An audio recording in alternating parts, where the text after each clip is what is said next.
Assalamu alaikum wa rahmatullahi wa barakatuh. Good afternoon. Welcome everyone, and thank you for joining us for this session of another compelling webinar with the Project Management Institute, the UAE chapter. The PMI, the Project Management Institute, is a world leader, and we are working on your behalf to advance the project management profession worldwide. Here in the PMI, you can get a lot of benefits. You can have an access for a variety of knowledge and information, as well as webinars and networking events. You can master your skills, and you have access to more than 1,000 of free tools and templates that can be used in your projects, as well as having the certification like the PMI RMP, the PMP of course, and the CEPM, and much more. Our chapter is the PMI UAE chapter, and we are proud to be on the top 5% of the chapters globally in terms of members and the growing of our chapter. We are passionate about project management. We are working basically on 100% of volunteering work, and we are depending on everyone to participate with us in order to become a larger, a better, and a bigger chapter to serve all the members in the UAE. By becoming a member in the Project Management Institute, the UAE chapter, you'll have an access to the networking, you'll have an access to the learning and knowledge sharing, and an opportunity for the career growth, as well as access to different events, not only webinars, but hopefully, inshallah, very soon, after overcoming the nice events again, that we can interact and discuss more. Our sponsors are the National Archive, the Ministry of Presidential Affairs, and the Dubai Health Authority. And one of our partners is the International Institute of Learning in the Middle East, and you are more than welcome to follow us in the social media, and you can log into our website, thepmiuae.org, in order to check our upcoming events and know more about even the previous events. You can watch videos, you can watch the previous events and increase your knowledge there. Today's session, we will be having 2 videos, and these will be included in your account automatically within 10 to 15 days. And hopefully you will be enjoying this webinar as much as we have enjoyed preparing for this. Today's webinar is a story of the project management evolution in the Middle East and how it started, and what are the different project management components from project management, portfolio, benefit management, and much, much more. And we are lucky to have today Dr. Mohamed Arafa, one of the veterans of project management in the Middle East, and one of the people who are globally recognized for their participation and their contribution to the project management. Dr. Mohamed, the floor is yours. Assalamu alaikum. Can you hear me? My voice is clear? Yes, thank you. Assalamu alaikum. Thank you, Ahmed, very much. And welcome everyone. And I hope we spend together some nice time today and share some information that can be useful to some of you. My name is Mohamed Arafa. I'm working in project management or mainly in PMOs, project management offices, since a very long duration. I worked in Egypt, Qatar, Abu Dhabi, Dubai for all along maybe 29 years now, working in project management. I am the founder of ISNA. Those of you who can speak Arabic, I think they will benefit very much from it. It's a knowledge sharing forum in Arabic language. Also, I'm a winner of MVP, Microsoft Most Valuable Professional Award for 5 years in series. I will not speak much more about me. This is our plan today. We'll discuss 4 main topics. And mainly this presentation is designed to show some statistics done by PMI and others, and also some researches that I have done, me and some of my colleagues, about project management status in the Middle East and how it's evolving, how it's changing, and what can we learn from that, and how can we benefit from those numbers and the statistics. And of course, there will be some few tips and information in between to share. So in the past few years, or the past maybe 10, 15, 20 years, there was a lot of buzzwords in project management. If you look 15 years back, everyone was talking about PMO and how to build a PMO and how to create a PMO. And for some time, it's not active anymore. And now it's coming back, but maybe with different language or different perspective, with different new certifications. Portfolio management, benefit management, organizational agility. A lot of hot topics are available in the market now, and some of them are more highlighted than the others in the recent period. So portfolio management and benefit management and agile management are some of the hot search topics on Google Trends. That's why I choose those items to talk about today. And also we have available researches that can help. That's another reason to choose those topics for today's presentation, the availability of data through some researches that were done jointly between RTA, where I work now, and PMI, the Project Management Institute. We have done around 6 researches targeting project management in the Middle East region in the past 6 years. So almost 1 research each year, to show or to focus on the state of project management in one of the areas, on those areas in the past 5 or 6 years. So our main topics are portfolio management, benefit realization, agility, and disruptive technology and its effect on us. And as I said, we'll have some statistics. We'll do some polls to get some information and discuss it from the actual practice of the attendees. We'll discuss some tips and some advice. When you see this icon in the presentation, this means that those numbers are not related to Middle East. Those are global numbers. So they are done as part of a global research, like the Pulse of the Profession done by PMI. So this icon, when you find it in a slide, it means the numbers are global numbers. This icon will mean that those are only Middle East number. And when we say Middle East here, in most of the research is done with PMI, it's mainly focusing on Saudi Arabia, United Arab Emirates, and sometimes Egypt. Those are the main participants in the researches that we are going to discuss this time. And of course, most of them, United Arab Emirates is included, and some of the researches or papers that I have done with some of my colleagues are only limited to Dubai. When you see this icon, this means we are going to have a poll and a survey to gather some information and discuss it from participants. And when you see this icon, this means I'm asking you to just giving some feedback on the chat box, or think about it, even what is the question.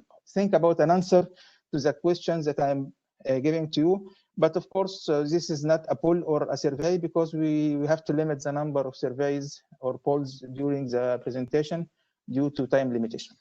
Okay. So first of all, I have done this research with one of my colleagues, Amr. We usually do researches together, and we wrote a book together, and we usually participate in write papers together. Yeah. So this research was done in 2014. It was addressing a governance model, but within the research itself, it's published on Science Direct, as you see on the top. It means this takes some time after doing the research itself to get it published, because they have a long process for review. Yeah. But the research itself was done in 2014. And part of the research, we investigated the number of the status of some project management aspects in around 60 companies in Dubai, mainly. Yeah. Most of the companies were in Dubai. So we found that mainly project management practices were the most applied or standardized and stable processes by that time. when we talk about portfolio or benefit realization, or even risk management or business excellence, all of them has had lower numbers as seen in the study. The source of this presentation is only, as I told you, around 60 companies, and most of them are in UAE. We'll compare those numbers with other numbers later on by more bigger surveys and bigger researches. But what we can notice from here is that project management as a practice was the most standardized and stable practice by that time. This is results from a recent survey done by study published by PMI as part of Pulse of the Profession 2020. So it's very recent now. So you see that from the numbers that percentage of organizations that have high project management maturity in the Middle East is around 41% from the participants in the surveys, which were around 622 companies in the Middle East.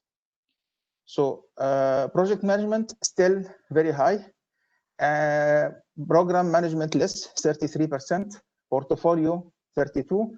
And what was a little bit surprising is that benefit realization maturity in Middle East was 41% compared to 31% on the global survey, which gives some indications that in Middle East, people are becoming more and more interested about the benefit management and benefit realization practices. This is one of the 6 surveys or studies I told you about, and at the end of the presentation, I will tell you how you can get all of them, all of those reports or researches addressing Middle East state of portfolio benefit and all the 6 studies we are going to see.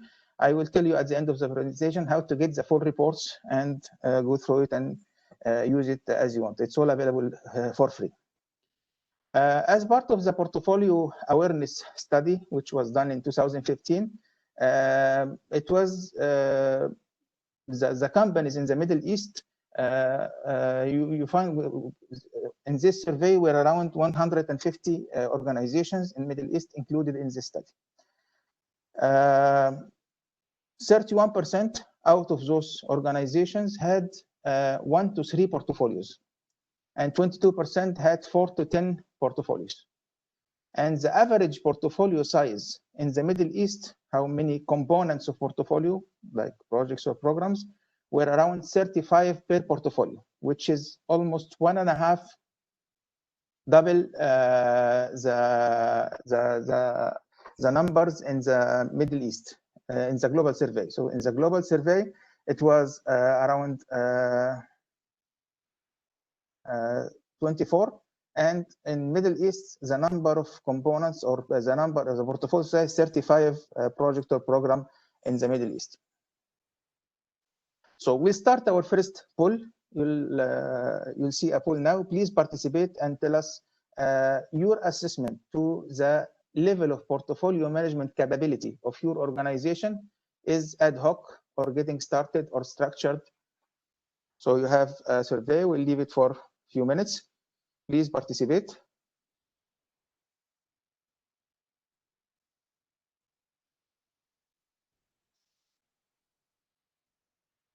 And our next step is we are going to compare the results of your answers with the latest PMI research and see where are we. Are we really near or better, or we'll do a quick comparison between your participation now and the results published by PMI.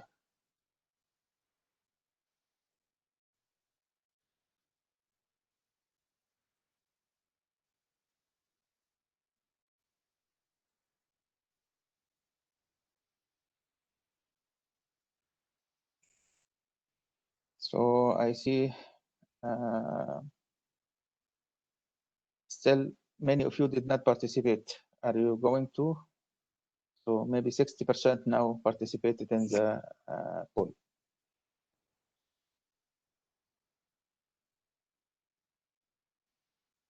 So we'll give it a few more seconds.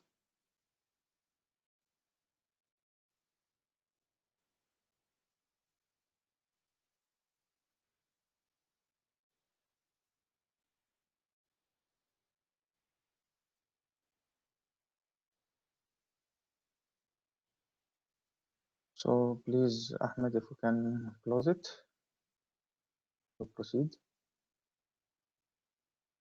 And let's see the results.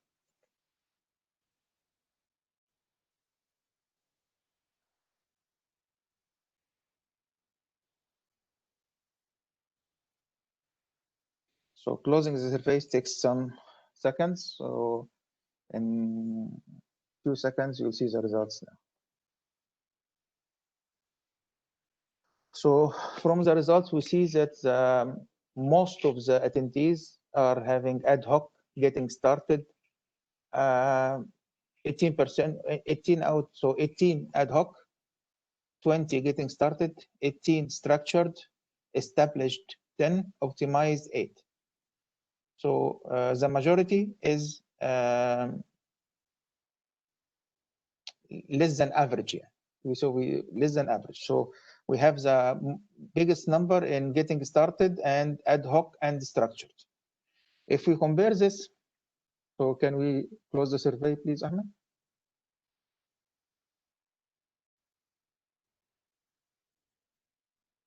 So if we compare this to the results in the study that were done in 2015, we find that most of the answers were in structured and improving. So this gives an impression that among the participants today, the results are a little bit less than the participation or the results in the portfolio awareness practice study published in 2015, which give us some indications that we need to investigate more and look why we are not, even the practices are not there, or they are there and the participants are not fully aware. Because sometimes I have seen in some surveys that people are not aware. They don't know if their practices exist in their organization or not. Maybe they are not involved deeply in portfolio management. But I think that's not good, because all the good practices should be shared and communicated to all professionals in the organization. I should know how things are done in my organization. It should be shared. It should be published. Fine. This is the standard pyramid that you all know about the relation between the strategy, the portfolio, the project, the program, and operations. So portfolio is like the link between the top and the bottom activities. I have seen in some courses and some studies and some papers, people say that portfolio main focus is strategy, and programs main focus is benefit realization by definition, because by the definition of program, a group of related projects manage together to achieve benefits that you cannot manage from managing each component separately.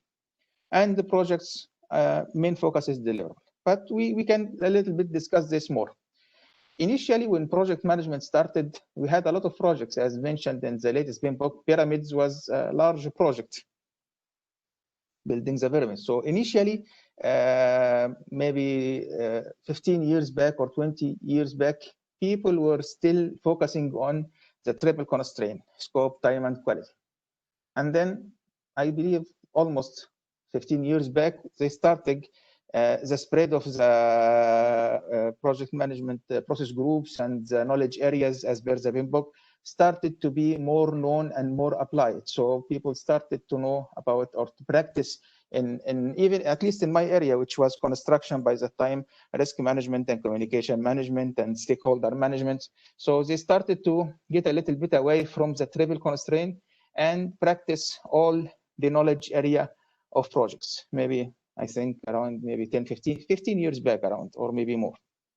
Then maybe 5 years back or something, there have been in this area in the Middle East more emphasis on the green project management, economy, the environment, the social impact. And it have been very highlighted, those 3 or 4 green components. So they call it the green project management. And then now, since few years, we have very big highlight on benefit management, and even social and economic and the environment can be considered also as some kind of benefiting. So now benefit management is on the core of what we target to achieve. All things that we do now are targeting more benefit, more value, and everyone is moving towards this. Either they started or they will. Maybe 10 years back or 5 years back, if you build as a project to build a customer service center and you complete it with the required quality, with the required cost, with the completed all the scope within budget, by that time you should consider it's a successful project for the organization. I'm not talking about what is required from project management only, but the organization can consider this as a successful project. But what if you build this customer service center and after 1 year of operation, you find that no one is visiting it? Would you still consider this project a successful project? No, because the expected benefits or the benefits that should have been planned from building these projects are not achieved. So what we'll notice now during this presentation and during many other topics that you'll see, that benefit management is becoming the core of everything. If you look at the definition of success, which is included in all the standards now, program standard, project standard, the BIM book, the program standard, fourth edition, the portfolio standard, fourth edition, you'll find now that the word benefit realization, even it's in the portfolio definition. The success of the portfolio is measured in terms of the aggregate investment, performance, and benefit realization. So investment performance and benefit realization. This is now how portfolio, the success of your whole portfolio is measured. From the benefit realization practice standard, you know this famous chart when you your strategy and objectives are broken down into initiatives, and then you build the components of your portfolio, program, projects to get outcomes, which will lead to benefits and will lead into value. And we'll discuss a little bit about each one of those terms in a coming slide. So I believe also I have seen in some other references in between outputs and outcomes, they add the word capability. But it's not a debate issue because it's something that can be added or removed. It's not an issue.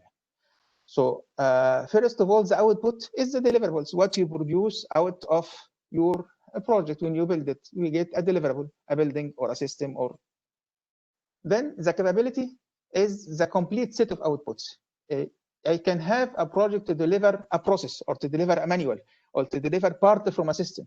But what I consider as a capability is the full set of deliverables that will lead next time to the outcome, which is what is desired. If you produce a system, then the outcome will be more governance, faster performance, better availability of information, and ultimately better organizational project management practice.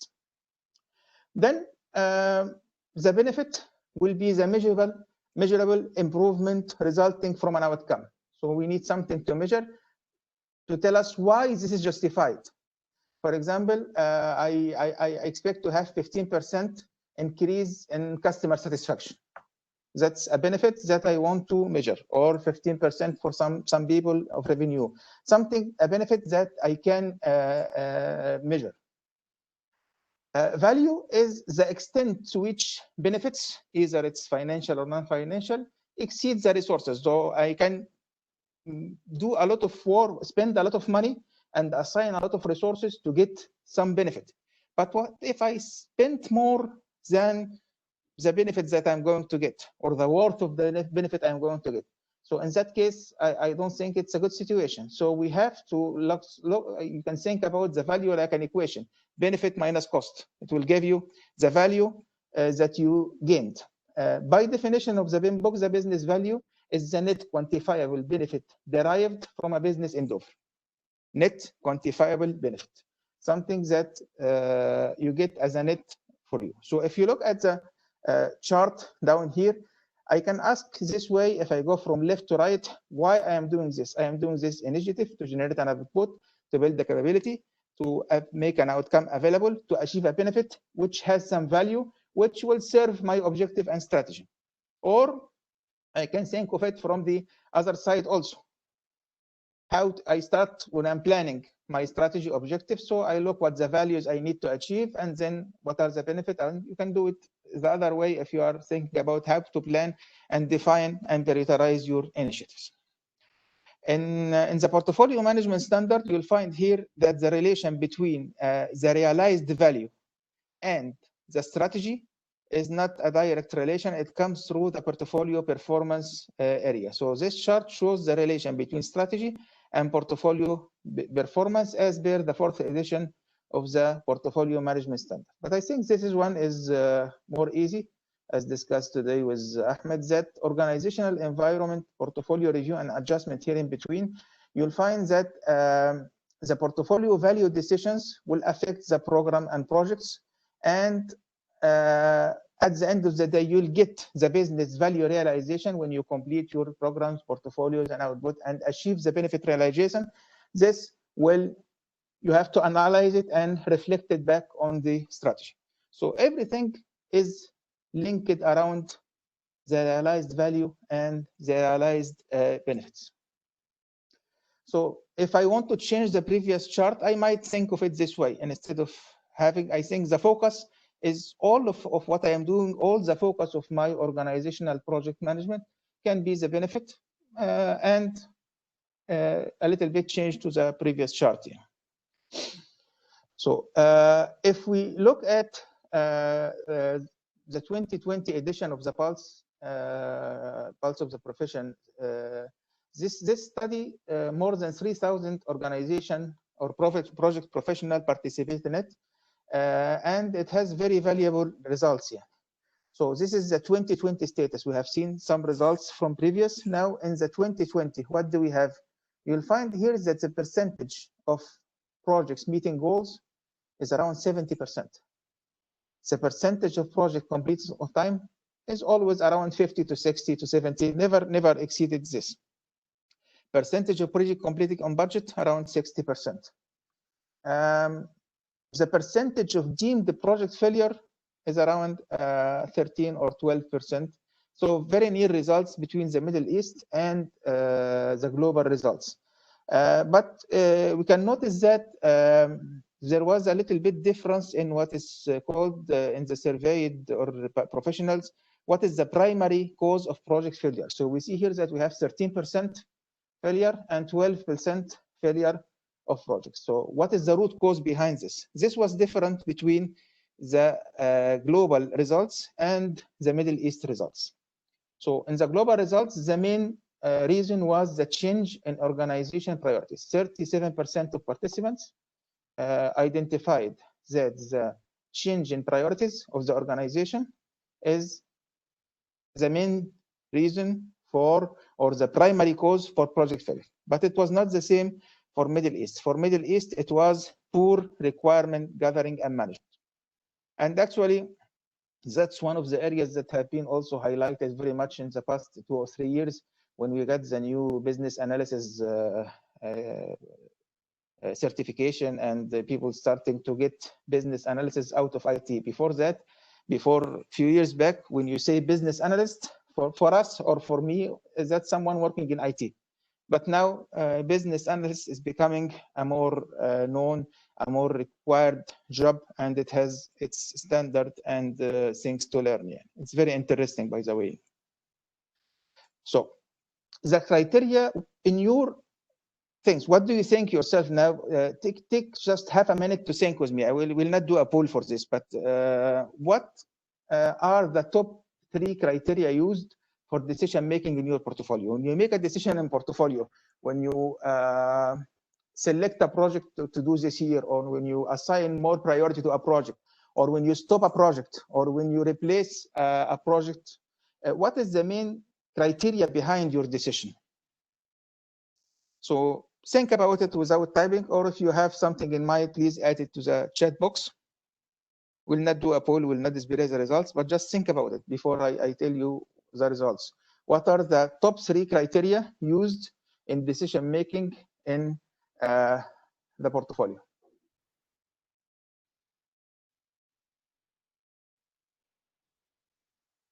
The 3 top criteria were fit with overall strategy, financial and non-financial impacts, and feasibility. So when you look at it, still we have benefit very, very much shown, the financial impact, the feasibility. So this is part from the portfolio awareness study that I told you it was published in 2015 in the Middle East. We agreed that when you see this icon, it means this is a Middle East study, Middle East results only, which is maybe more than 60% of what we have. Before I move into benefits, which is maybe our main focus today, Yani, one question that I always get it from project managers when a lot of people ask me always how to differentiate between a program and portfolio. Actually, the answer is very clear in the standard of portfolio management. So, but maybe most of the project managers limit their knowledge and their self to the PIM book because they are project managers. But of course, you need to know, read the other practice guide, read the other standard to know the answers. So what is, if you have, for example, we say Dubai Park Resorts, is it a program or a portfolio? When I say the roads in RTA, is it we say the portfolio of roads or the program of roads? So how can I differentiate? Is there a way to differentiate or to clearly say, is it a program or a portfolio or not? If you have an answer, please add it to the chat box. So the main answer, as I told you, is really very clear within the portfolio standard. There is two things. First of all, the relatedness, how the components are related. And the second is time. So we have two main criteria to differentiate, the relatedness and the time. And it's very clearly mentioned in maybe almost one full page in the portfolio standard issued by PMI. So first, how they are related.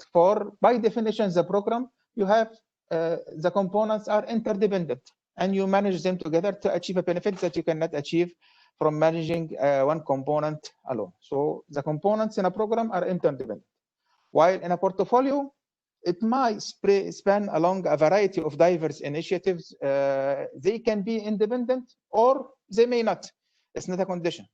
So the components of a portfolio may vary along a wide span. They can be entirely independent or they might be also dependent. The second item, which is the time frame. So programs are like projects. They are temporary. You cannot have a continuous program. A program has a defined beginning, a future endpoint, and a set of outcomes. Once you achieve them, then the program is done. So the project is time framed. It might span very long time, longer than a project, because it can include a lot of projects. And you can add projects to it, remove projects from it later on, stop a project, replace a project. But still, at the end of the day, there is a desired output that you are going to, or outcome that you are, or a benefit that you need to achieve, and after completing all the components. So it must have an end. But this is not the case for the portfolio, where portfolio are reviewed on a regular basis for decision making. They are not really expected to have an end date. For example, if I tell you the portfolio of roads in Dubai, most probably it doesn't have an end date. We still add new roads, replace new roads, make maintenance to roads. So when I say the portfolio of roads, it's not something that has a clearly defined end date. So those are the two criteria: how components are related and the time frame of the components. Then we move to maybe our most focused part today, which is benefit management. Again, in 2014, I have done a research with my colleague and friend, Dr. Amr Musallam, and we published it together, as you shall see. All the links of all the researches are here. You can download it for free from Science Direct. And I will show you how you can get all the other Middle East study results that I am referring to at the end of the presentation. So you can download the full reports and use it and go through it slowly. Fine. So this was the nice thing about this research. It was done in first published in 2014. It means before that we have this change of the standards of PMI, that the PMBOK started adding or highlighting the role of project manager in benefit realization, and that benefit should be monitored and addressed. And so we have done this research because we thought that there is a little bit gap, that the role of project manager and benefit realization is not really defined, because he's not responsible for benefit realization. Usually, benefits are usually realized very long time after the project. And by that time, the project is already moved to operation and to routine works. So it's not really the project manager who will monitor. And by that time, a lot of people did not really measure the impact of benefits of projects. So one of the items, we have done a little survey also within this research. And the survey results showed that in general, benefit management is practiced less than project management. So 45% of the participants have a clear and applied benefit management identification process, even from the identification.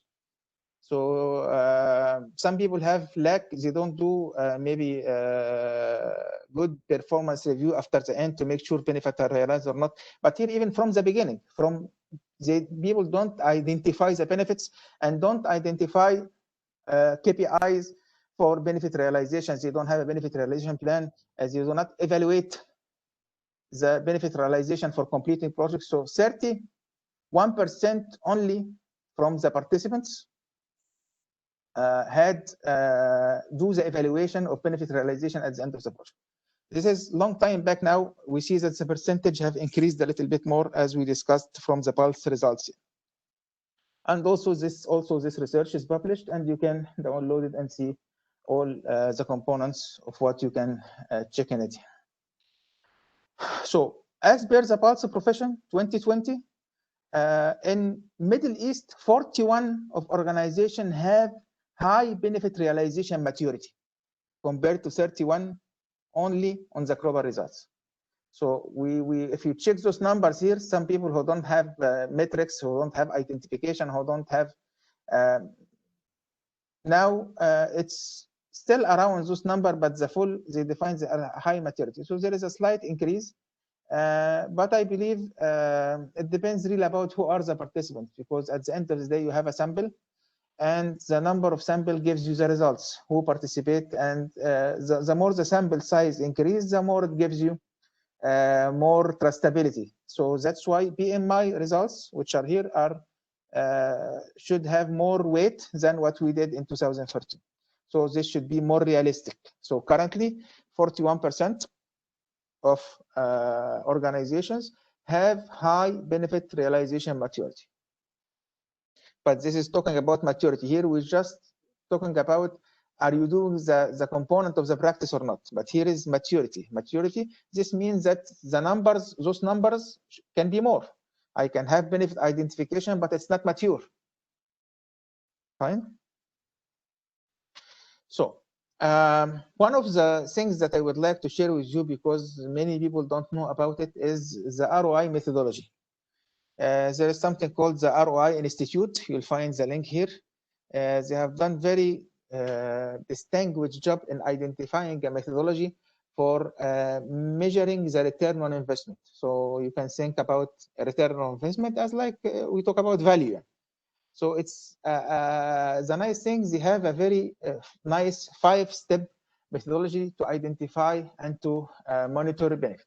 So when I say benefits, they classify it into 5 levels. I have 5 levels of benefits. Level 1, which is the reaction. It's an indication or an early indication about benefit realization. If I do a software and people, when they start using it, they are not happy. Is this a good sign or a bad sign? What do you think? Of course, it is a bad sign. So the first thing and the easiest thing to measure is level 1, which is the reaction. Then number 2, level 2, the learning. So you compare in this V shape, you compare the measurement and evaluation, those 5 levels, with the initial analysis you do before you start measuring your benefits. So this is like the plan, and this is what you actually measure. So learning objectives. If you do a project for building a website, and then at the end of the project, your team learned a lot, or implementation of project management information system. And at the end of the project, your team learned a lot from this project, and they gained experience, and they can do similar projects better. Is this okay? Or you just bring a consultant that does everything for you, and then at the end of the day, you did not learn or gain any knowledge? So gaining knowledge or learning is the second step, or the second level in the ROI methodology. Then level number 3 is the application and implementation. The usage of the system. For example, if I build a road, are people using it? Number 4, the impact, or what we can call here the benefit. And finally, number 5, which is the return on investment, the money. The author of the president of the ROI Institute has a very nice book called Show Me the Money. He's saying that executives, when you try to explain the value or something useful for a project, what it will add, it's very easier to tell them how money, what is the return, how you change everything into monetary value. So I will do this project, I will save 10 million dirhams. So Show Me the Money is the title of his book. His name is Dr. Jack Phillips, and he's a developer or the owner of this methodology, and it's followed by a lot of companies. I added also here the link to the RN Institute if you want to see, and this is a little bit description about if every one of the 5 levels. This does not contradict with any other methodology you have or you are following, or with the PMI style. You can still apply it, and when you define your benefits, you can define your benefits along with the 5 categories. Go to the website, you'll find a lot of resources and a lot of information that you can use to give you more information. I liked it very much, and they have a certification, by the way. One of my certifications is from ROI Institute. It's called ROI Professional something. So to get it, you have to do a real ROI study for a project. It's not something that you answer questions. You have to do a real study for return on investment of a project.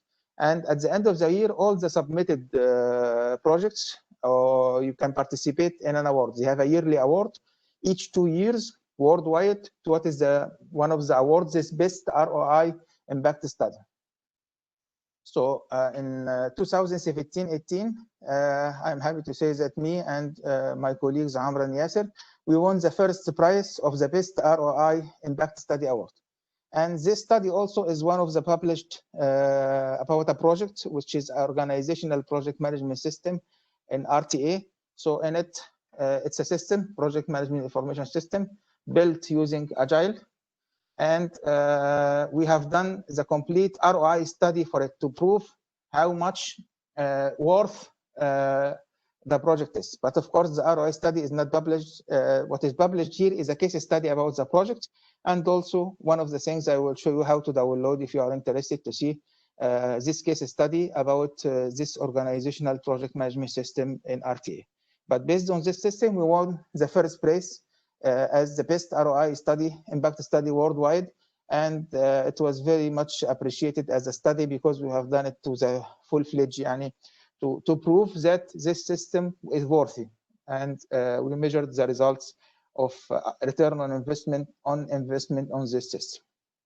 And by the way, it is continually improving. So now our colleagues are continuing to build it and expand it. It will never stop as a part of continuous improvement. And now it's in phase 4, I think, of development. So there is a study also special for benefit realization, which is benefit management state in Middle East. Again, done similarly by PMI and RTA, and also study as published usually, Dubai International Project Management Forum. We publish all the studies with the case studies with the forum itself. So whenever you have a forum, when you participate, you'll find all the studies and case studies and researches published in the forum itself, and it's later on available for download. So, and I will show you how to download all those studies if you are interested to see more information about it. So in this study, the number of participants in the Middle East were not so high. It was around 177 companies. So you'll find that 64 of the participants, 64% realize the business benefits they are said to achieve. So when you set business benefits, 64% of the participants actually realized the benefits expected from their project, and 36 did not. So now we'll do our next poll about benefit realization in your organization. So please, Ahmed, can you start the poll? In your organization, business benefits are always formally identified, or often formally identified, or sometimes formally identified, or rarely formally identified. I think now a few years back, there was no much highlight or actual practice of benefit realization in many organizations. So as per the first research I showed to you, the one done with me and my colleague in 2014, mainly everyone was focusing on project management, how to manage a project. But portfolio, benefits, other aspects of organizational project management had less emphasis. So when you are seeing or after adding your answer, try to imagine, what do you expect to see? Where you will find most of the answers. You are now professionals working in Dubai, and you know what is happening, and you are aware of, you communicate with other colleagues during PMI events. So what do you see? What do you expect? Any guess? So I think rarely will not be much yet, my expectation yet. And always will not be much. We'll find the majority between often and sometimes. So time elapsed is 1.5 minutes. I think we can continue till 2 minutes, so 20 more seconds, in order not to lose the pace of the presentation.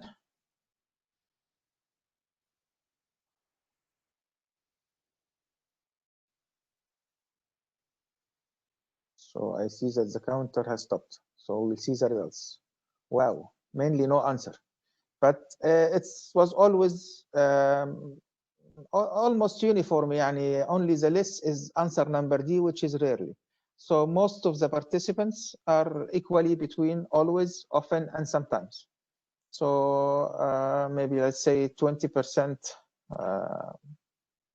split, or 30% split between ABC, and D is the least one, which is the remaining 10 to 15%. So please close it, Ahmed. So now what do you expect that the results of the Middle East presentation showed here? Very, very different. Yani. You see here, the study shows that 72% of organizations in Middle East are often or always identified. Benefits are formally identified, often or always, 72%. And even the global results were more. In the global results, the sum of often and always was 83%. So our participation here is less than the state done by the study done in 2016. Right? So this means that we as professionals have to go and investigate why we don't have, or those of us who don't have a formal business identification process, why we don't have it, and start actioning the first steps to make it available. Fine. So the previous question was mainly about benefit identification only. Now in the Middle East, you'll find also that 78% have a formal systematic approach in place to identify, maintain, and sustain. So the full process, not only identification, but this is not for all projects. This is from major projects. So my major projects, not all projects, for major projects, 78% have a full system from identification to maintain, to transition, to sustain. But this is not for all projects, for major projects only, not for all projects. And 82% confirmed that their organization is effective in managing the process toward realization. So from this results, from this study, it seems that it is higher or better results than the results of our poll. So we need to think why, what is the difference, start checking. There is a very nice practice guide done by PMI for benefit management. Read it and see how you can improve your benefit realization process. So in general, accountability for business benefits. One of the things, some people identify the benefit, but they are not really, who is accountable for it? Is it the project manager? Is it the sponsor? Is it someone from operation? Is there something, another third party called the benefit owner? I have heard sometimes or many times something called the benefit management office. Some organization have a benefit management office accountable for monitoring of all business benefits. So sometimes the process is there, but it's not really monitored in a good way because there is no clear accountability. So you see here that sometimes 21% have sometimes the accountability is defined.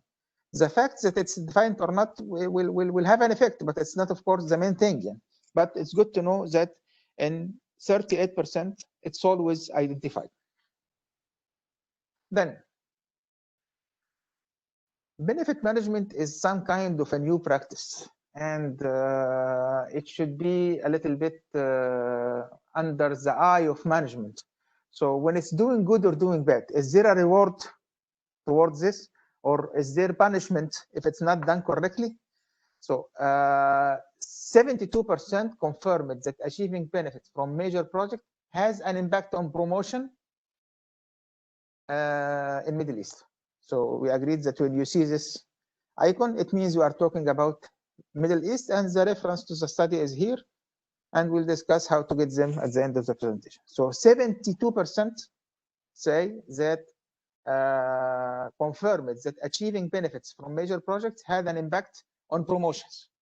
Right. This is the positive side, the good side. What about the other side? If a project or a benefit realization from a project is not realized, you see here, this is, I think, the extreme, yeah, termination. So 24% of participants confirmed that not achieving business benefits as a consequences people might be reassigned or terminated. This is 24% in the Middle East survey. I think in the global result, it was maybe more, 32% or something, around 32%, if I remember correctly. So 24% of participants confirmed that if business benefits are not achieved, there might be some termination to the responsible. Then one of the, to integrate the whole things, risks were always identified, and each organization has its risk breakdown structure, and risks are usually well monitored. But now, since we invoke risk benefit management, a new category of risks must be there, which is risks that affect benefits. It must be clearly identified, and maybe the responsible or accountable for taking it might be a little bit different, because it's not affecting the delivery of the project, it's affecting the benefits that is planned to be realized from the project, which is might be after 2-3 years from the project completion. So this category of benefit is very important now. You have to make sure it's included in your project management, project program, and portfolio management practices. Identification of risks that threaten the ability to achieve benefits is always identified in case of high mature organizations. So in the study, PMI split the organization into 2 categories, high mature and low mature. And all organization in all is 33%. So it's always identified, or often identified in 66% only of the organizations in Middle East, 66%, it's always or often identified the benefits related to, or the risks that affect the benefit, which is very, very important, and you should make sure it's well identified if you are starting a benefit management practice, to be proactive in managing benefits, like you are always, I think, or I'm sure, proactive in managing the delivery of projects. You should also be proactive in managing or achieving the benefits of your projects, programs, and portfolios. And one of the main tools to this is to manage the risks that may affect the benefits. In high mature organization, it was always identified, 97%, almost 100%. But the average was 66, which is the sum of often plus always. Then, after you complete your projects, is there a formal evaluation from the benefit perspective or not? So you'll find here that always 38% for all, the average, but for high mature, 88%. So I'm sure if I make a poll now and ask you how many of you do a formal evaluation of benefits, I will see that most of those who do this, from what I have seen them doing it, are from the IT background. It's done mainly like the business case. Till a few years back, it was only done for IT. You usually do a pre-feasibility study for a construction project, for example, but to have an internal business case, or to have a business analyst, or to have a formal evaluation of benefit at the end, those practices, I think IT were a little bit ahead of other industries in those types of practices. So now, what can stop you from doing a benefit realization? Some of you tried and it did not work well. Some even they did not help. But if you have a benefit management practices, what are the main roadblocks that can affect you? It's good to know them so you can be ready for them. Knowing what is commonly affecting others is very helpful to help you in planning and monitoring any new initiatives that you are trying to implement. As per the study, the main roadblock was business leaders don't have necessary skills. There is not enough people, which is here, I think, this second one is the main issue. There is always a lot of things related to standardization and raising the maturity, and the main issue is that people are overloaded and you are required to do it as a small additional job. If you bring a consultant, he will bring 6 or 7 people to help you doing it.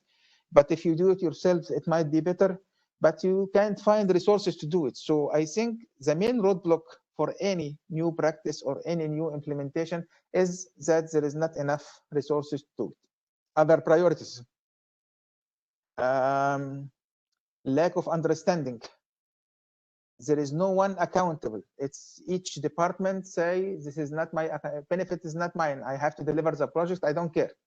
So department A has requests a project and department B delivers a project. Who is accountable for the benefit?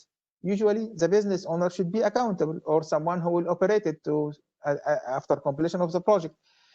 So it depends but it needs to be defined who is accountable, and this accountability might be different from one stage to the other in the life cycle of the project. So during design or implementation, we might have an owner, and then during transition or defect liability period, we might have an owner, and after full operation and maintenance, we might unsustainably, we might have a third owner. So owner or accountability must be clearly defined.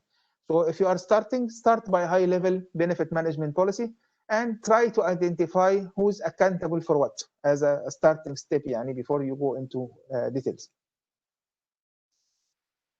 Then we'll move to our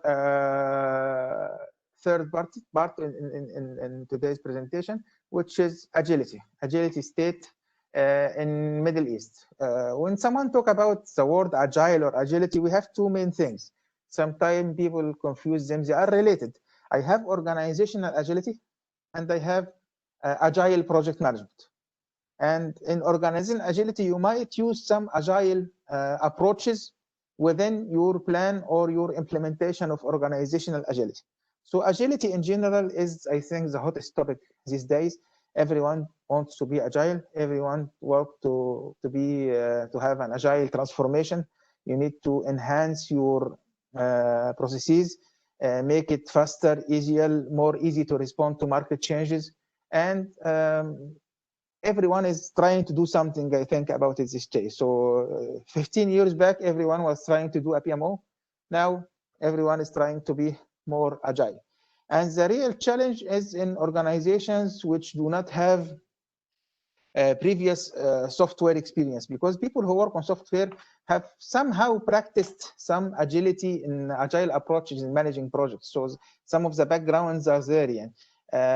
Other organizations are starting to learn and to try to implement, and it's more difficult in some industries compared to others. Yeah. But at the end of the day, each one has to insert a certain level of agility in his organization and has to practice some type of agile or hybrid approaches within their projects, whether they are RT or not. And there are areas also very good challenge, recommended to use agile approaches in projects like, for example, innovation, research, not only software. Right? So if I want to ask you a question, what is the main benefit related, or what is the main difference between agile and traditional approaches? If you think from the benefits point of view, the main difference is that in traditional delivery, you have bulk benefit delivery. It might be you might have some quick wins during the project, and maybe after the completion of the project by 1 year or something, you start getting the bulk benefit from the project. So the benefit delivery is bulk. But in agile approaches, you have like more frequent delivery of benefit. It doesn't have to be this shape or regular. What I mean to say is that it's the more frequent delivery of benefits to the end customer. Again, we have another study for the Middle East published in November 2017. We are coming closely till the last one will be in 2019. We did not do yet the one for 2020. So we have here the agility state in Middle East. The participants in this survey, 22%, they are here rating themselves. A question: what is how do you rate your agile practice? Do you have high agility, low agility, or limited agility? So almost half of the participants has limited, and 2/4, 1/4 is high, and 1/4 is low agility. This means that it's not really, in this survey, there was around 153 professionals participating from mainly 3 countries: United Arab Emirates, Saudi Arabia, and Egypt. And the major participation, maybe 50% of the participation, was from United Arab Emirates. So what are the top needs?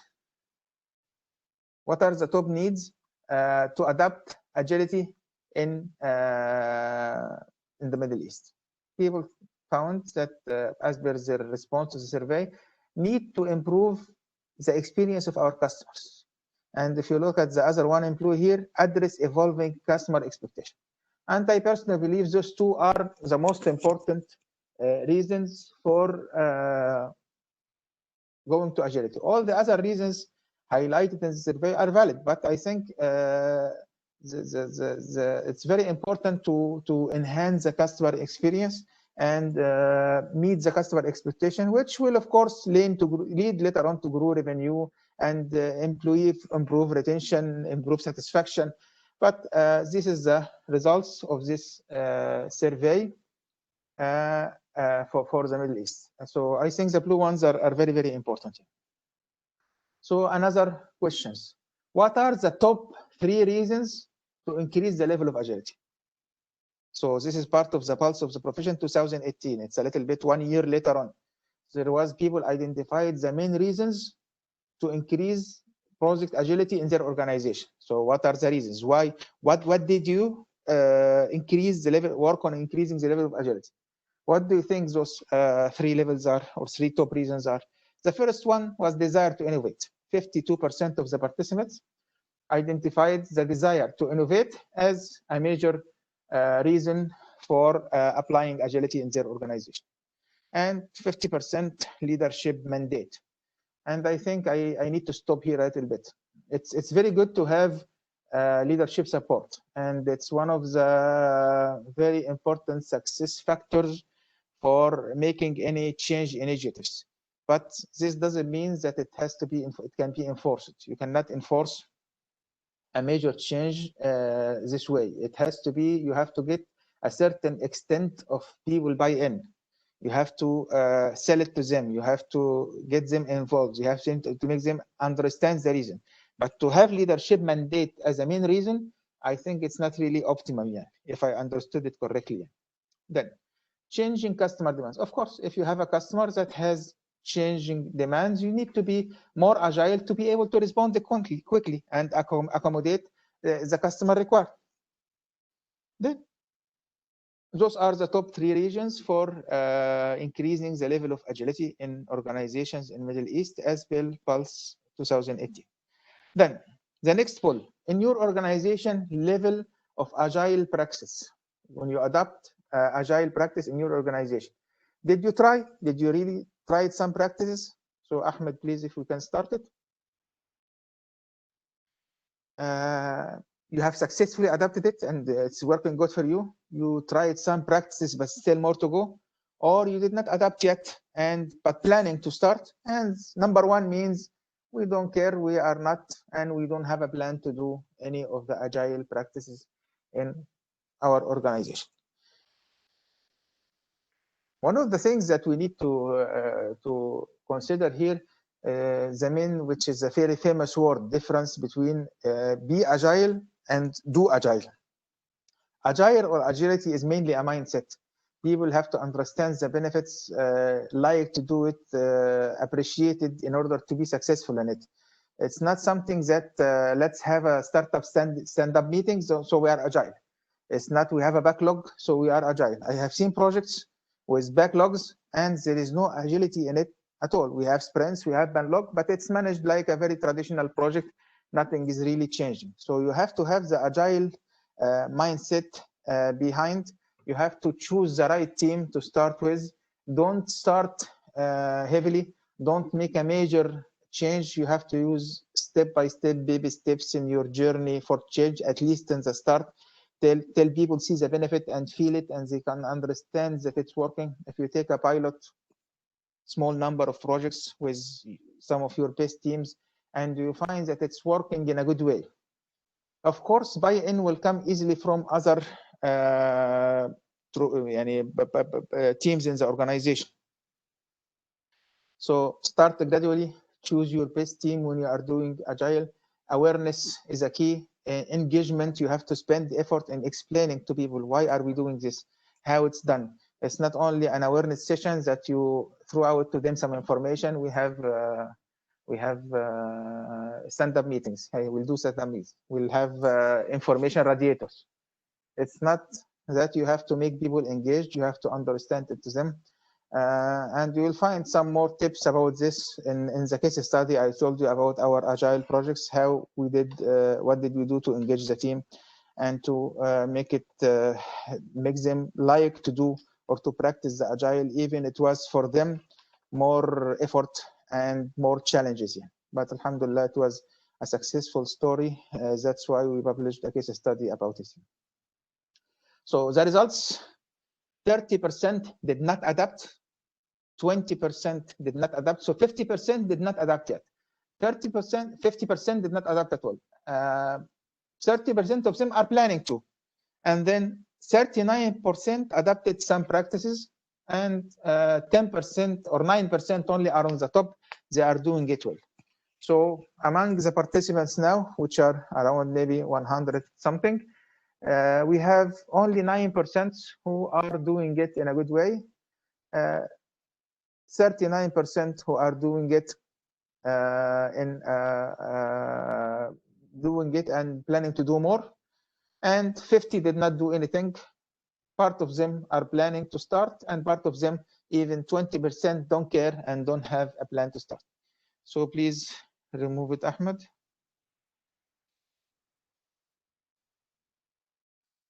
Then, now, what we have here is the results. We compare those 4 options with the results of the Middle East Agility State in 2017. So I think also it is a little bit higher than what we have during our participation today. So 14% against 9, and the 44% who are planning to do more, it was 30. So it's يعني somehow it's not much big difference يعني, but it's a little bit difference. We expected it to be a little bit higher than this. So 50% who did not do any agile practices, they need to start doing something about it. You need to start understanding. And of course, always the first step is awareness, understand what is organization agility, what is agile. If you don't have enough experts, you can get support from consultants, from experts, how to improve both your organizational agility and your agile practice or doing agile in your organization. If you compare this to the 2020 results again, so percentage of organization with high agility, on the global level, it's 30%. In the Middle East, 32, higher. Using agile approaches, 22% on the global level and 21 in Middle East, almost the same year. And percentage of projects using hybrid, which hybrid means in the same project you use some traditional and some agile. So global wise, it's around 20, and in Middle East, it's a little bit less, 50% of the organization. Of course, having a difference between different studies, just giving us a guide, yani, because the number of participants, the sample choice is different in each time. So it might affect the participant. If you do a little bit more analysis, you see, for example, how many of those participants are working in portfolio, how many of them are PMO managers. If you do this step, you'll find the difference is becoming more clear. So if we compare it, in order not to have all results from PMI, the State of Agile report, which is till now, I think, have 14 versions. And this report was published maybe 1 month back, I think, or a little bit more. So in this report has a lot of importance because it's considered as the largest agility report, because it has around 1,000%, 1,000 respondents, and it's done continuously. It's always, you have a record for different reports, so you can compare and track. So 54% use agile practice and still maturing, 11% have high level, and 5% are enabling greater coverage. So here, the top range for us is 16%, and the lower range is 10%. So it's also matching. It's not much difference between the PMI results. And you can download the report from the link here. So agility state in the Middle East again, 57% of Middle East participants confirmed that agility is a top priority for the C-suite. So now there is, as I told you, as we have seen, there is mandate. It's a top priority, we have to do it, but don't enforce it, support it, please. And 33% informed that agility is communicated as a high priority. So everyone knows, or it's not a surprise, that agility is high priority for their organization, which is good. It means that maybe in 1 or 2 years more, we'll see more mature agile practices in Middle East. So as some of the conclusions of this report of agility state, that high level of familiarity with the concept of agility, people are aware, it's not strange to them. Yani. Usage of agile approaches is increasing, and senior management or C-suite are supporting the implementation of agiles. Positive attitude is very important for success, and working in an agile way for sure will increase your ability to meet and exceed your customer expectations. So high agility is linked to innovation, is linked to introducing new business models. Sometimes you need to make some changes or transformation inside your organization in order to implement a different business model to have more agility. ability to form networks and collaborate, take faster decision because it's more collaborative, and more ability to adapt to the changing market condition. So this concludes our third part. We have, I told you, 4 parts plus a closing conclusion. Disruptive technology. If we talk about technology or its effect 2 or 3 years back, it's not talking about what happened with the COVID-19 pandemic and what happened and how technology made it available for us to work from home and with minimum disturbance. Some organizations faced some disturbance, others faced minimum, and technology here was the key player. Suddenly you have access to everything, you can do anything, you can use effective tools, you can work from home as if you are from office. So the technology and its effect on work now became more clear to everyone, not only for people who understand what is technology and how it can disrupt business. So if when we say disruptive technologies that can affect your business, what do you think it's what are the main technologies that can be identified as disruptive technologies that can have an effect on your business? So a disruptive technology may be either a tool or a resource employed in production or a finished project or a service, anything related to technology that can affect your business. As per the study, 89% of the organizations in Middle East are impacted by those technologies. But what are those technologies? If we try to think for just 10 seconds, what technologies can you consider disruptive technologies that has affected you? So that's the list. It's unsorted. Cloud computing, artificial intelligence, driverless, 3D printing, and a longer list you'll find in the study itself. So what is my next question, if after having a look at this example list, which are the top disruptive technologies in the Middle East? If you look at this list quickly, which ones do you think they are the top disruptive technologies in Middle East?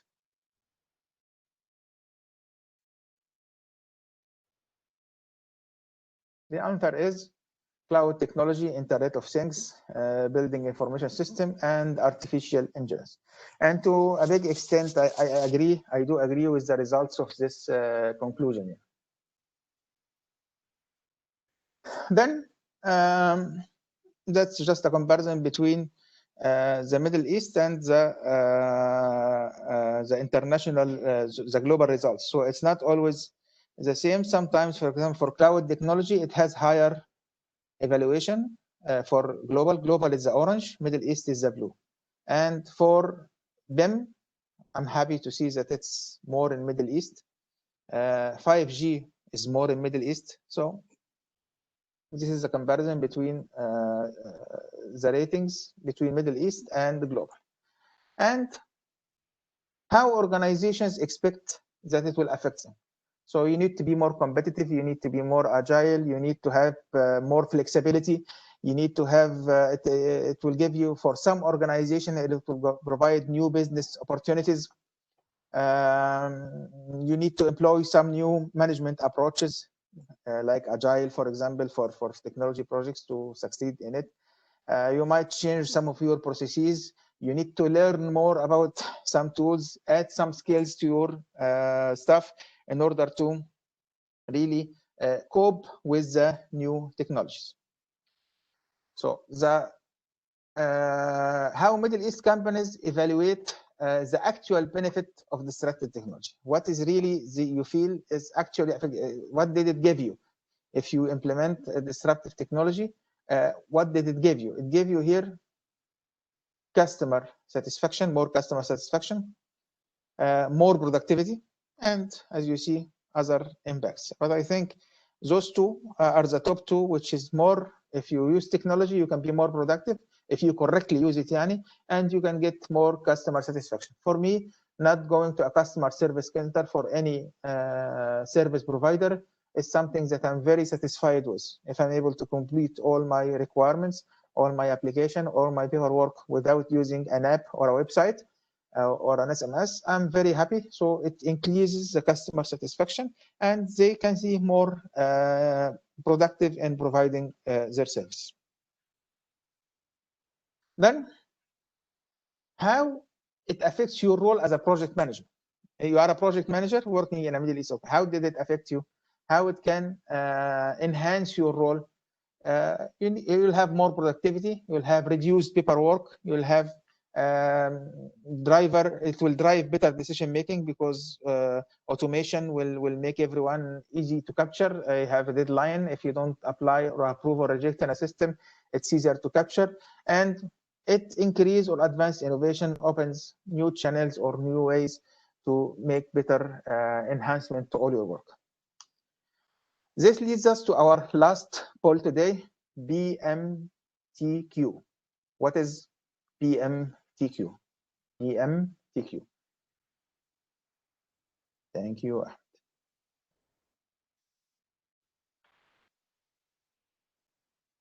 Is it project management technical quantum?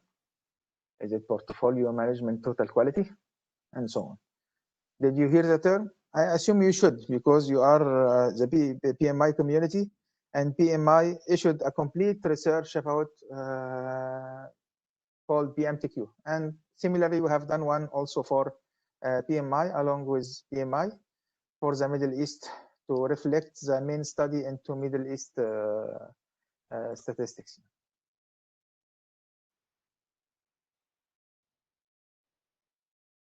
I was doing a session in our auditorium, and I asked all attendees. None answered correctly. This was in 2019. So the term, even there is a published study, even it's highlighted, it was not really known or to many people yet. And it's time to know and to use.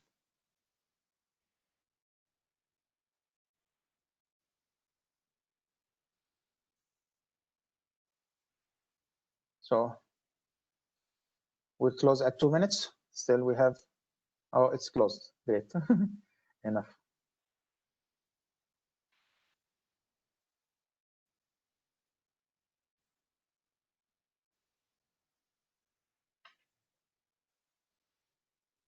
So portfolio management, total quality, project. So the correct answer, so 39% of you got the answer correctly, which is project management technology quotient. Project management technology quotient.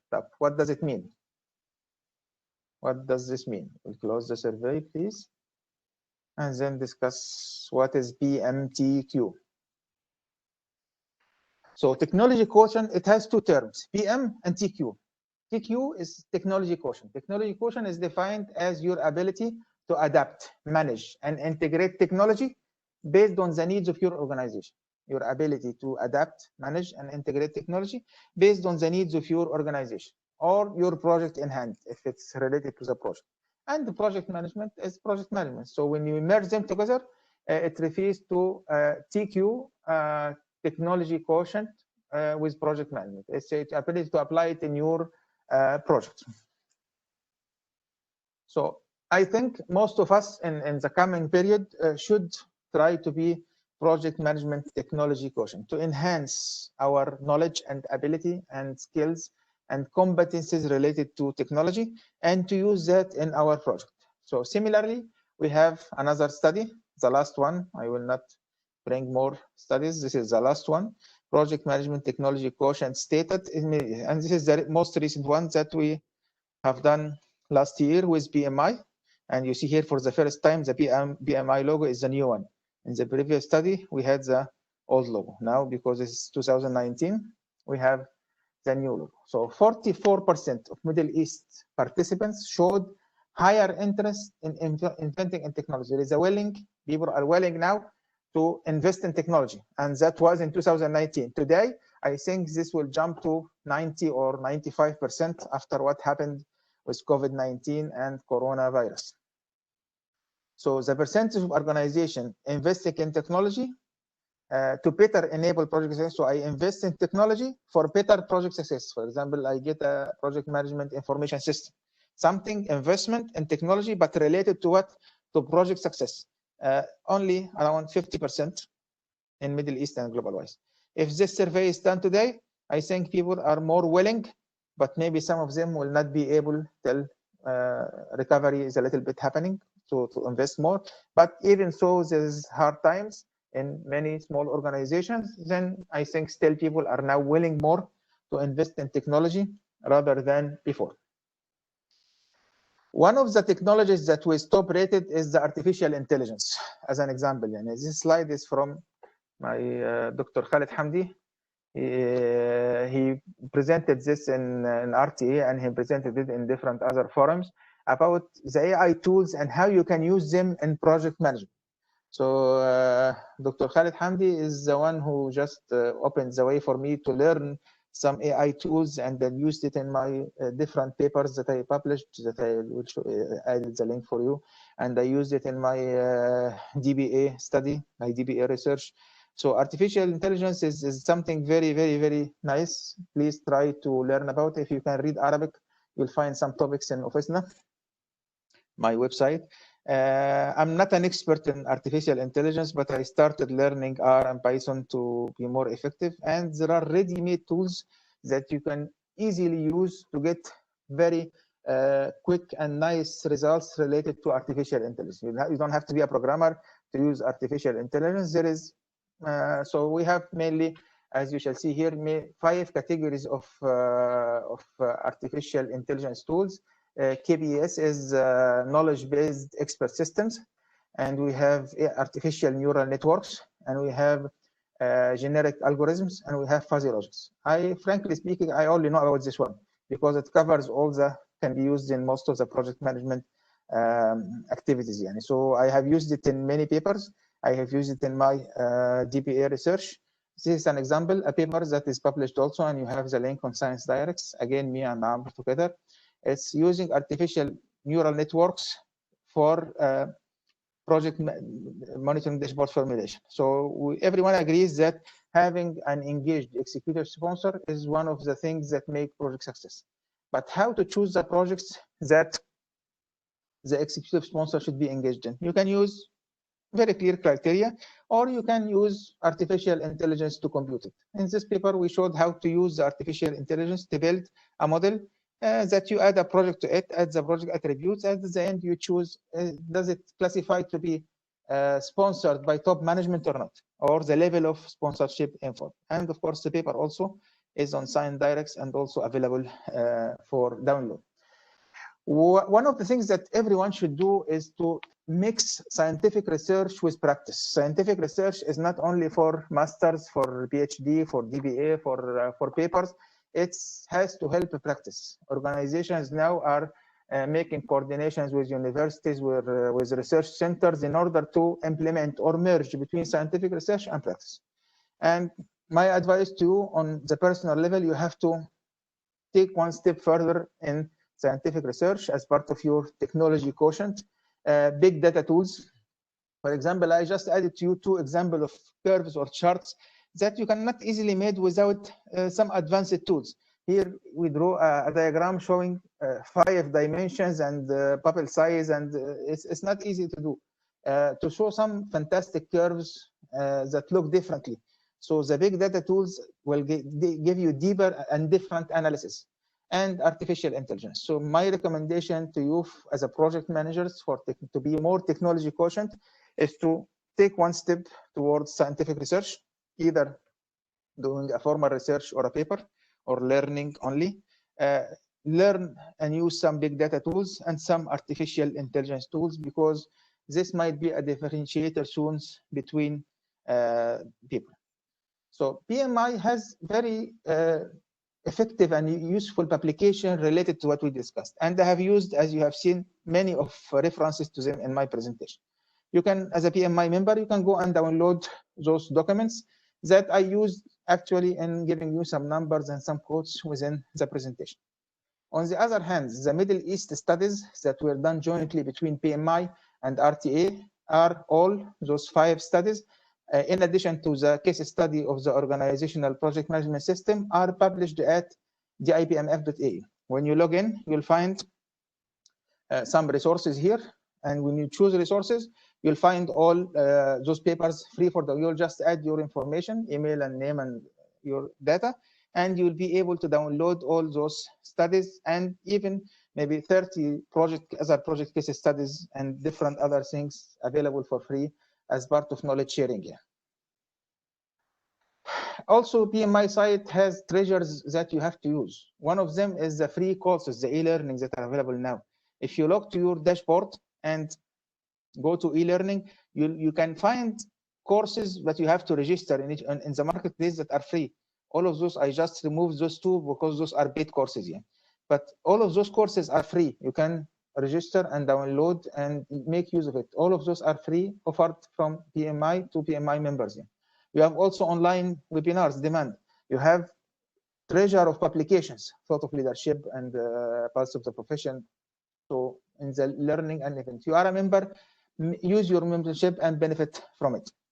Also, one of the very interesting things that PMI publish is a study of the salary survey, annual salary survey. So you can use it online to know where is your salary, but this is not the case. It's not my interest to compare salaries. There is a lot of factors related to this. It's just knowledge.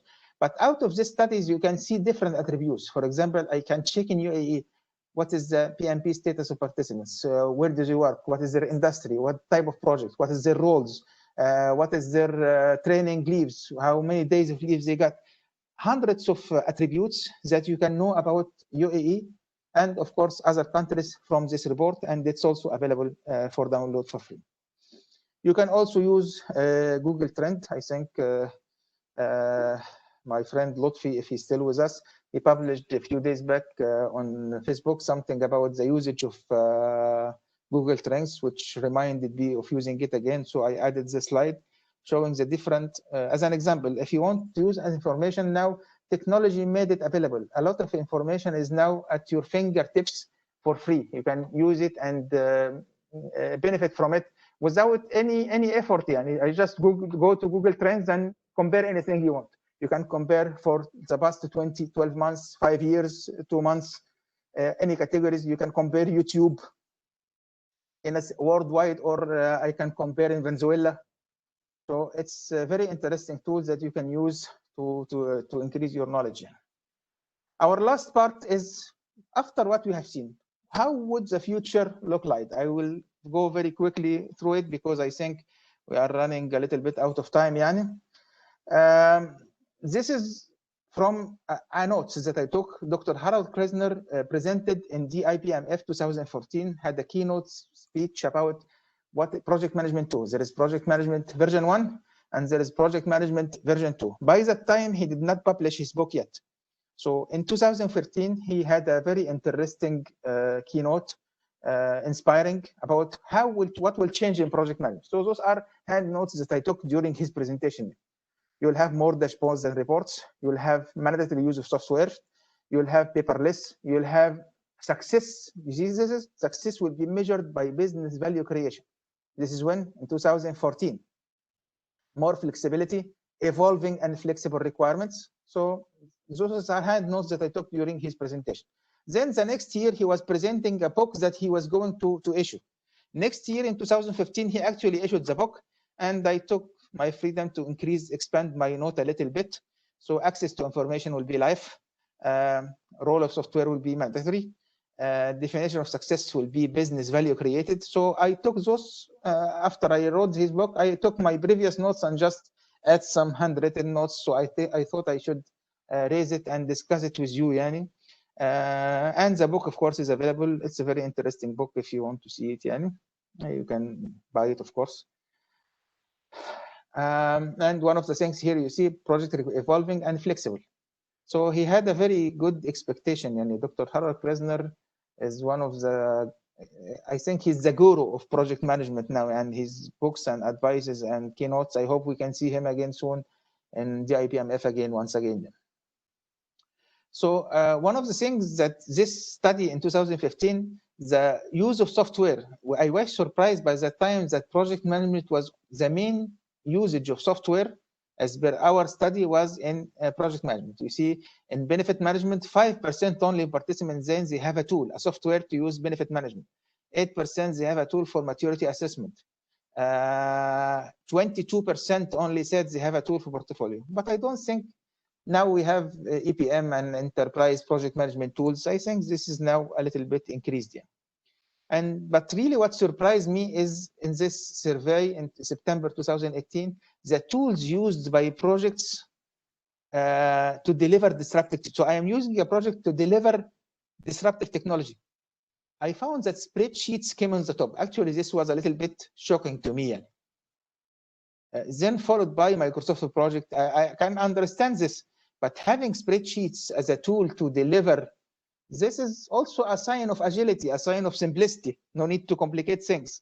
But I stopped a lot trying to think about it. Why should I am doing a disruptive technology initiatives and I don't have a tool? Now I think Jira and other tools offered are a lot of. I will not list names. A lot of tools are very available to manage agile projects. Then,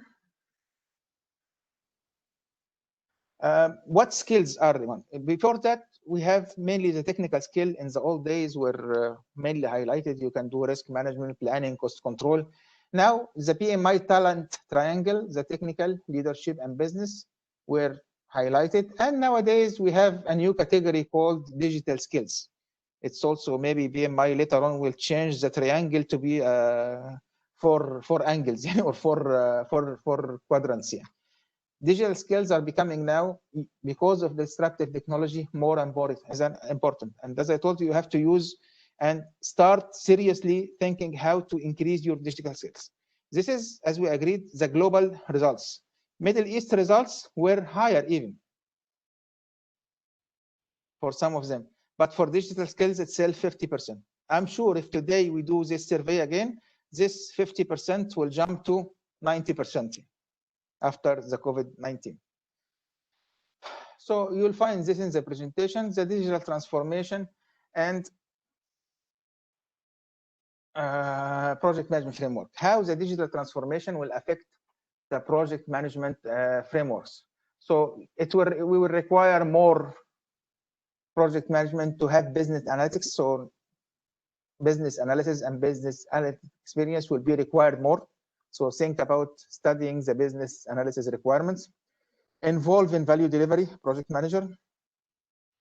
Modify the core skills, of course, to include digital skills. Modify the roles of PMO, require more agile framework like agile hybrid, and maybe in 2-3 years we'll find something more, something different that is not available yet. Different types of stakeholders, increase interaction. So all of these are expected effects, and on the top of them, needs to business analytics and changes to the delivery process and the core skill set. How this will affect the project management implementation framework. Then, what are the success measurements in the future? Again and again, which is now and forever and in the coming 10 years, providing value to the end customer will be on the top. But in this survey, globally, the global results were a little bit higher than the Middle East results. Alignment with strategy, meeting business goals, which is clearly linked to, if they are linked to benefit, they will affect each other. Budget, time, ROI. So those are the comparison between success measures in the future, the expectation. This is not something measured, this is what people expect. And again, if I tell you after COVID-19, maybe the chart will have different change, so I'm waiting for the 2020 update for that. Yeah. And the technology trend expected for the coming 5 years, 5G, artificial intelligence. So I advise everyone working in construction to get more information about them, building information modeling, and every one of us, including construction, to learn about artificial intelligence. And if you are working in transportation, self-driving vehicles, or check it and see what's more suitable. This is what is the expectation for the coming 5 years.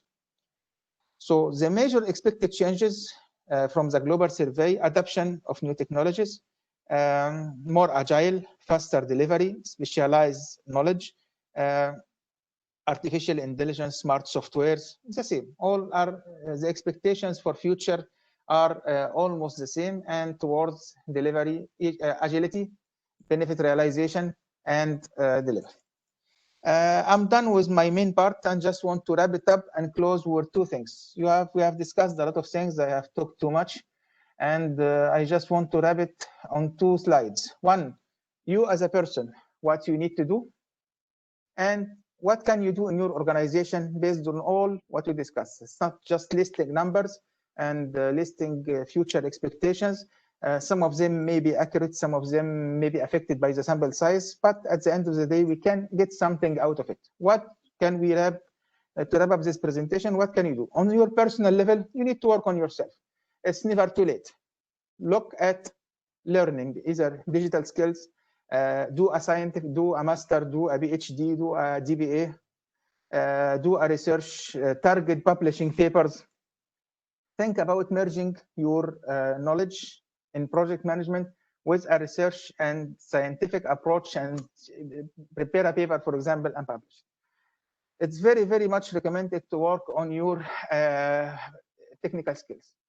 You have to, from what I have seen also, I think what I need to enhance more is my statistical analysis skills, maybe business skills, and artificial intelligence, what I choose for myself. So some of you might choose something different, but you need to improve your technology quotient in project management. Take a certification. Maybe the market now has a changing curve. There is new certificates from everyone, plans for new certificates. But in my opinion, certifications or professional certifications are very useful. Why? Because it's not only a proof of knowledge, because it might be, in some cases, some people can be certified without having real experience and knowledge. It's a mix. It shows that you have minimum level of information. And if you study and prepare to sit for the exam, this will rev up your knowledge. It's not enough to read a standard unless you practice questions and tests and try to prepare yourself for an exam. It's a very good way to wrap tools, even if you don't go for the exam. I have around maybe 10 or more certifications, and I prepared for some certification. I did not go for the exam, but I completed the preparation and took tests and make sure I understand. It's very helpful. The last thing you need to do as a person is to share knowledge. The best thing for you to learn is to share. This is what I have learned from maybe more than 20 years in knowledge sharing forums online. The more you share, the more you learn. You will find people giving you information. You will learn more when you try to prepare something. When I prepared this presentation to share it with you, I enhanced my knowledge, I enhanced my skill, and I learned more than just reading papers and posts on the internet. So work on yourself, take a professional certificate, take academic certificate. Your technical skills are very important, your certification, and find a way to share knowledge. The more you share, the more you get. On the organization level, you have seen where are the gaps, and you know what is the gaps. Take those 4 items: the portfolio management, the benefits, the agility, and the technology, and see where are you now, where are the gaps, which one is more important to you to address. If you are not a decision maker, discuss it with your decision makers, propose to them, and make a nice presentation to show what should be done. Do something, but don't try to address everything, because I have seen from the results some organizations, and not only the results, in reality, I was surprised maybe recently when I was discussing or doing some benchmarking with some organizations that I thought they should have systems. I didn't believe they don't have a portfolio management system or a benefit realization system. This was shocking for me. Very big names, and they don't have it. I know that in the market, from reality, not everyone has system for portfolio for benefit management, but it's easy to do. You should start. If you don't have the knowledge, get external support, work on it, but don't work on everything in the same time. Just prioritize. Where are your pain points? Which one you need to start with? Don't go tomorrow and say, I want to prepare an agile policy and technology, enhance our technology softwares and make a portfolio management system and the benefit realization manual, and prioritize and see what you do. In all cases, when you come to making a change or you are in part from a change in your organization, please work on using supportive management, not enforcing anything. Seek to get people buy-in, choose small pilots, choose your best people to do those pilots. Be agile, don't do agile. Having a stand-up meeting, is that a sign of agility? It's a tool that you can use. Having teams or cross-functional teams is good, but it has to be studied very well in order not to affect the current running business. Do it gradually, do it smoothly, spend more time in engaging people, and at the end of the day, be customer-centric. At the end of the day, look up what does your customer need, and try to enhance what he needs first before other things that he might need. That's it. I hope I did not take so much of your time. And I leave, by the way, if you have any questions, Ahmed is the portfolio manager in our organization. He will answer you. Okay. I can leave Ahmed and leave them to you.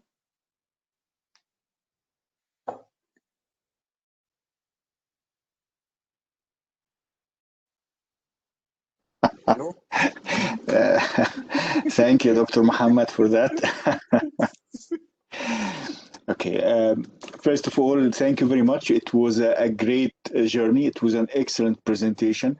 I believe that we all have learned new things today, and we understood more and more about the project management, about the portfolio management, and about the benefits and about the future, how the future of the project management is going.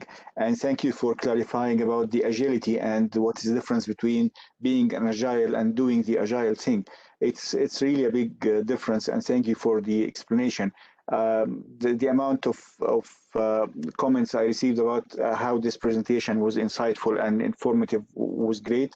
And I'm looking also for some of the queries that we received for you. We still have 15 minutes. We are trying to make the best out of them. The first question I received was about the benefits, and when you were talking about the benefits and the value. And the question is, can the benefits be intangible, or does it have to be a value or ROI?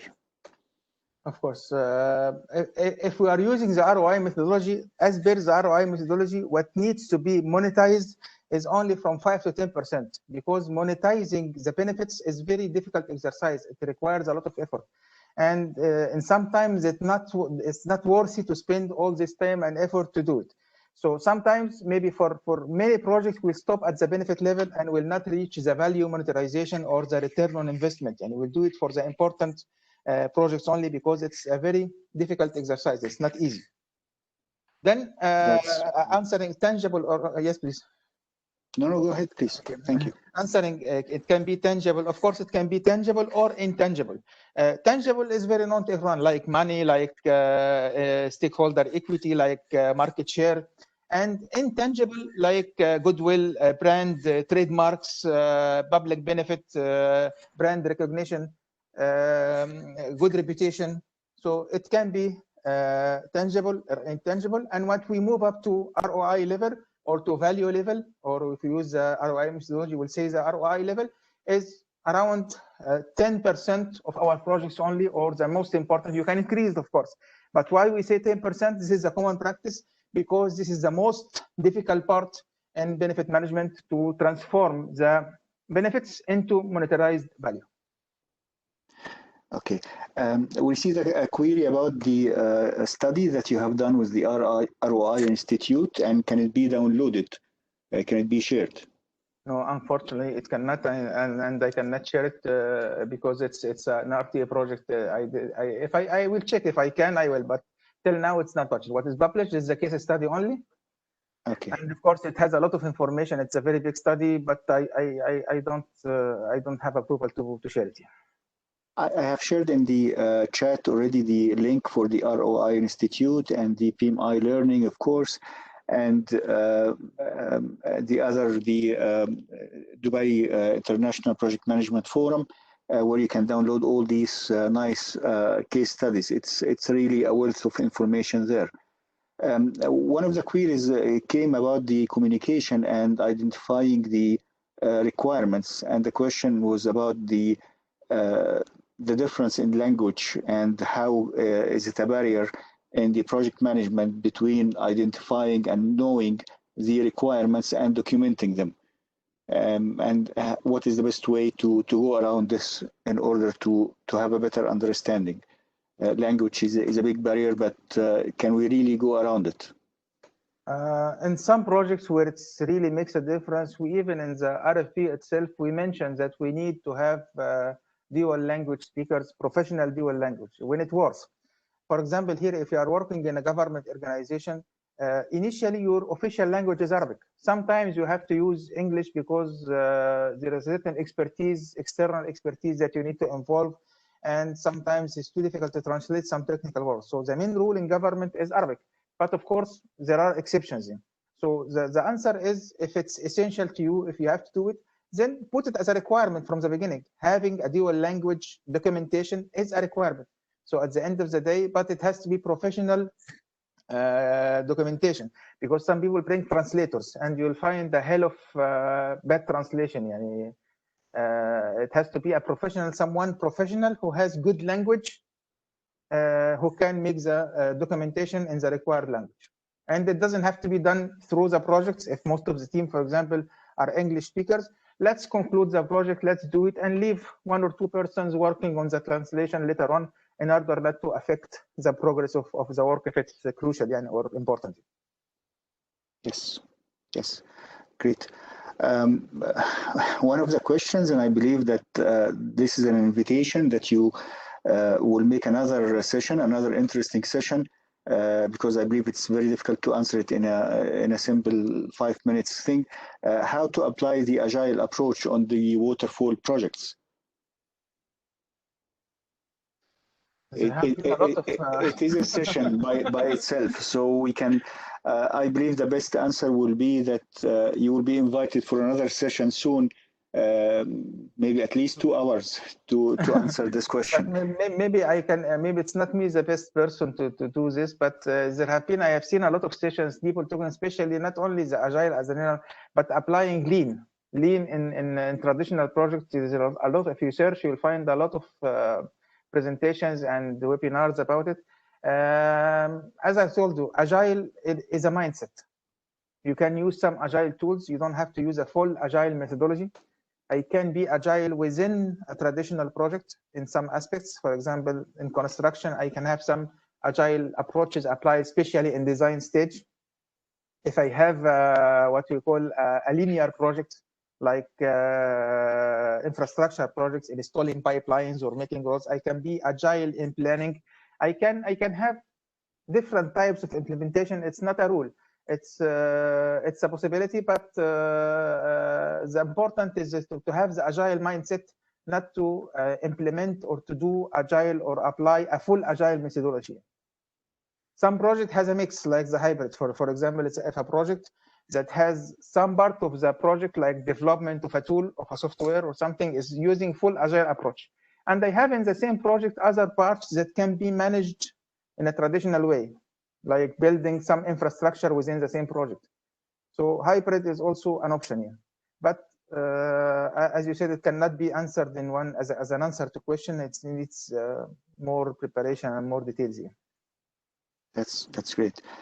One of the comments about the surveys that you have showed that the question is saying, can be the difference between the survey and the polls that we have run were due that the surveys were targeting the larger organizations, and that the smaller organizations do not apply all the project management activities from the same sense of the larger organizations?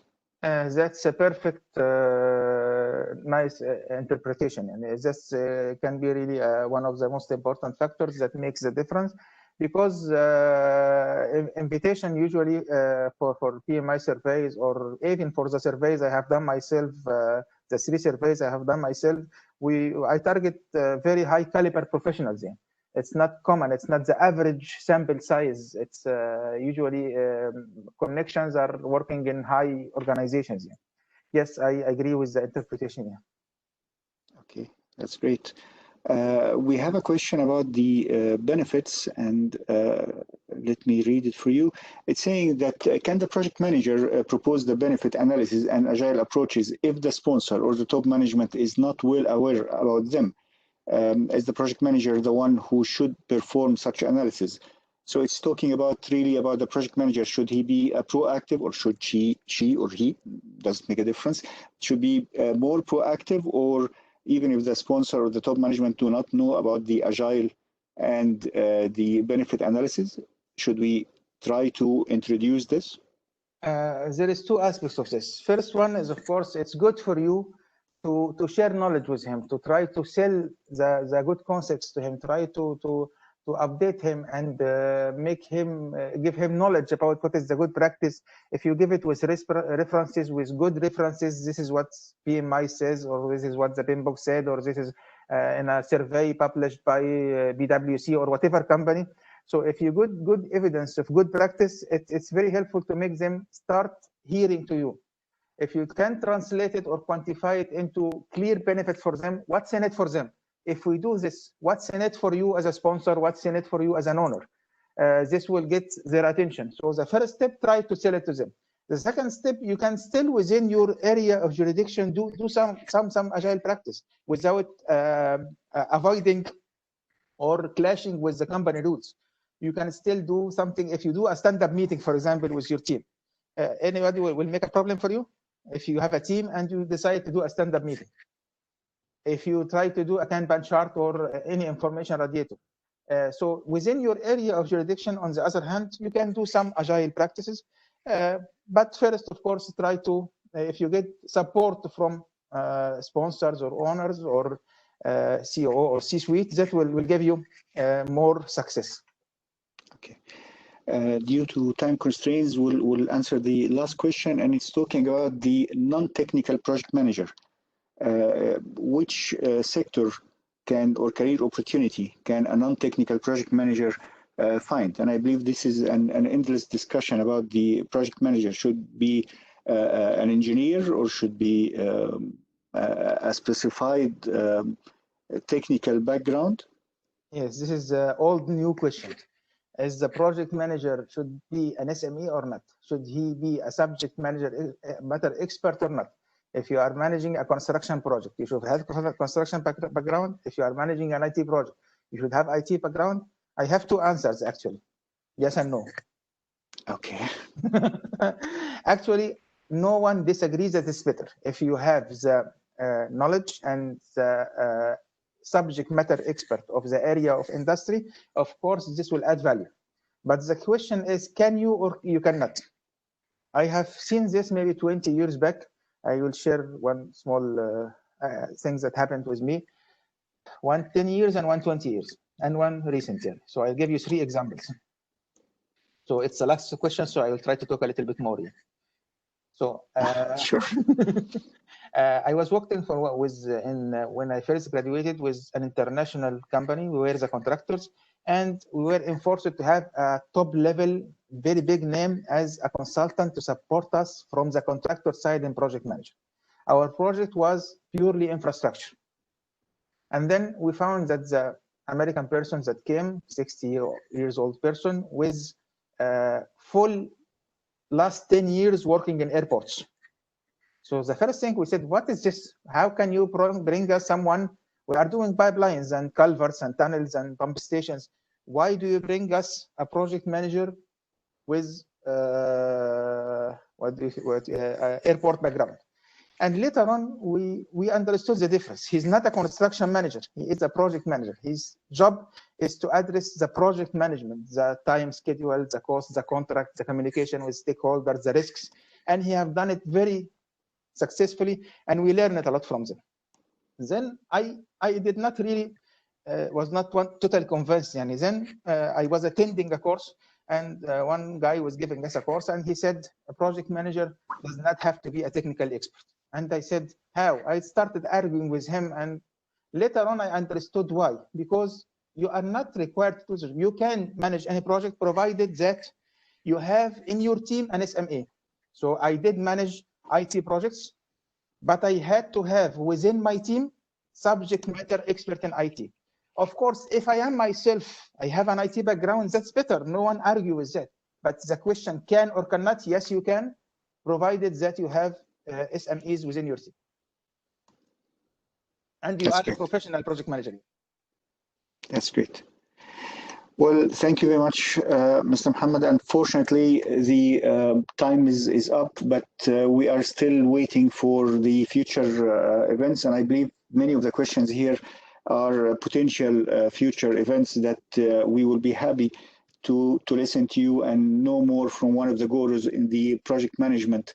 And please, for all participants, if you feel that you want to have a speak about one of the subjects, feel free to share with us the subject and what would you like to talk to us and the other participants about, and send your contact to the email, Ms. Hayat Mansour at pmiuee.org.